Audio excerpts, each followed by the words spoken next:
രാവിലെ തന്നെ പറമ്പിൽ ഇങ്ങനെ ഇറങ്ങി നടക്കുമ്പോൾ ഒരു സ്ഥലത്ത് കുറേ കൂണുണ്ടായി നിൽക്കുന്നുണ്ട്. ഈ കൂണിൻ്റെ പേരാണ് അരിക്കൂണ്.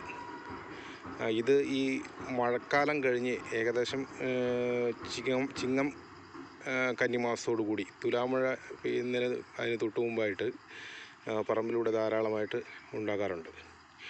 കൂൺ വർഗ്ഗങ്ങളിൽ വെച്ച് ഏറ്റവും കൂടുതൽ ഔഷധ ഗുണമുള്ളതും ഏറ്റവും നല്ല രുചിയുള്ളതുമായ ഒരിനം കൂണാണ് ഈ അരിക്കൂണ്.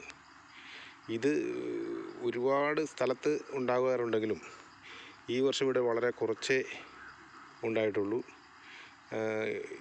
എങ്കിലും അത് ഉള്ളത് പറിച്ചെടുക്കുകയാണ്. ഇത് കണ്ടാലാരും വിട്ടുകളയരുത്. ഇത് നന്നാക്കി കറി വെച്ചെടുക്കാൻ കുറച്ച് ബുദ്ധിമുട്ടുണ്ടെങ്കിലും കറി വെച്ച് കഴിഞ്ഞാൽ വളരെ അധികം രുചികരമായ ഒരു കൂണാണ്. ഇത് ഈ പറമ്പുകളിൽ ധാരാളമായിട്ട് ചില സ്ഥലങ്ങളിൽ കണ്ടുവരുന്നുമുണ്ട്. ഒരിക്കലും ഇത് വിട്ടുകളയരുത്.